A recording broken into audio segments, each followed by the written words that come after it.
dependence on people's memory. Technicians depend on memory to tell you where the pipeline is. Smart meters in these WSPs, where these meters are GSM enabled, creating more opportunities for the youth.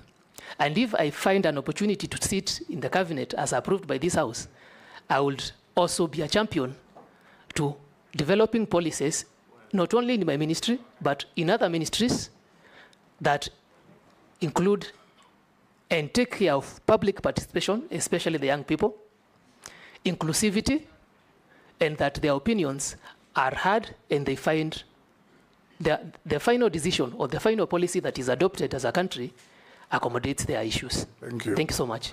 Naisula. Thank you, Speaker. Mr. Muga, my question is, if you are found suitable by this committee and the National Assembly to be the CS of water, sanitation and irrigation, how will you balance the thin line between completion of existing and ongoing projects and starting new ones? And you should just have in mind, if approved, these members of parliament and many others who are not here will be knocking your door, saying there's this project in my constituency, and I want to know whether you'll also be intimidated. Some of these members who are third-timers, fourth-timers, older than you, bigger than you, please, Kenyans would like to know how you'll be dealing with that. Then the second question is, I want to pick your thought on the many water agencies we have in this country. We have them in Regional Development Authority, we have some under the Ministry of Water, and what purpose they serve.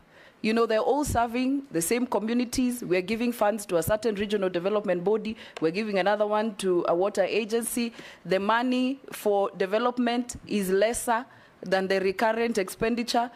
I want to pick your thoughts whether that is a prudent use of resources for us as a country. Hold, Eric will take another one. Posing. Thank you, Speaker. For the nominee, I don't know whether you know what you are almost, should you be approved, where you're going, but the kind of industry you're going in. And maybe 12 Honorable Chair and Chairman and Speaker, two things. One, there are dams which are already built, and some of them are 50% in this country, big dams. Some of them 50%, some of them 60%, 70% in terms of completion. And an example is one which is in my county. As an example, there are many in this country, but I'll give you one example, which is Muruny Dam, which costed about like 10 billion Kenya money, but it's not complete. Now with the austerity measures or finance bill having been rejected, and many debate about now where we're going to get money, what will be your proposal on how to deal with that? Because PPP, which we suggested, is actually a future dams. But there are dams which are almost 80–90% complete, which are going to stall. And I hope you know what it means if a project is stalling like that. It means the contractor will be out of the ground, or is already out of the ground anyway, and then he's going to, whatever is asking government, that's accumulating interest. You know, so we will end up paying, rather than now paying 10 billion, we might do 20 billion. So what we do about that? Number two, there is a cancer which many Kenyans don't know. And I want to tell you, nominee, should you be appointed, please make sure, take care of this.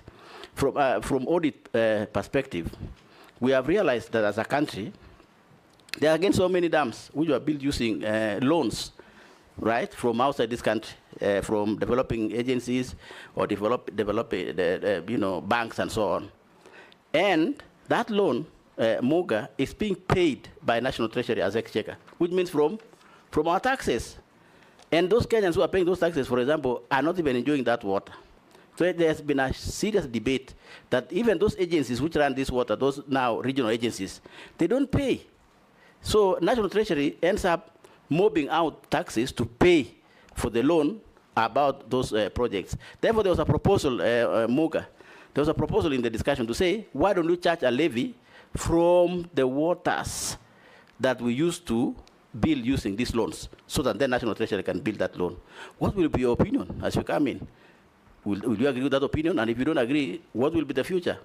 Will we pay taxes on water? Too long, Posing. You have made your point. Or is it too long? Yes. I thought I was building the point so that they can understand. Sometimes, Honorable Speaker, You've made the point. Yes, but sometimes we also help them to get knowledge. It's true. Okay. And there's a reason why we are in this committee, Chair. There's a reason. You've got the question. Start with Naisula, go to Posing. Thank you, Speaker. If I may respond to Honorable Naisula's question, on the lean line between completion of projects and starting new projects. As I initially stated, I am well aware of our austerity measures. However, projects that have been started have already, Kenyans and the taxpayer has already sunk money in these projects. Honorable Naisula, through the Speaker, my target would first of all to complete these projects and ensure that Kenyans get value for their money. How do they get value for their money? Through connections. The only proof that we are truly working as a country towards achievement of Vision 2030 of 100% water connectivity is by completing the projects and actually having connections to Kenyans. I agree it's a thin line between, because the House members may want new projects in their areas. And I would like to be reasonable. And we'll ask the Speaker, the same matter might come to your House again, to protect me, because members, Kenyans have already spent money on old projects that are not helping anyone. Unless we complete this, then we'll have a chain of incomplete projects throughout the country. And the Vision 2030, and well aware that water is one of the SDGs, Sustainable Development Goals, we will not achieve that by 2030. The second question from Honorable Naisula through the Speaker was on my thoughts on the many water agencies we have in this country. Our constitution is very clear, and the Water Act 2016, on the establishment of institutions that are required to man and manage the water affairs of the country. In case there is need to review this, I will be open to advisement through, of course, consultation, because I'm a team player, and wide research to see whether we can channel that to a centralized system that is easier to monitor and save the recurrent expenditure that Honorable Naisula is worried about. Will members intimidate you? If I may answer the question, Honorable Speaker, I think don't look at the size and think you can easily intimidate me. So I'm comfortable in my shoes. I think I have proven that for many years that I've lived. Thank you. Or, want to answer? Honorable Kosing, through the Speaker, I would like to make it clear that I'm well aware of his dam. He has been vocal about this for many sessions in the House and in the previous, my predecessor, who was vetted on nominee on water.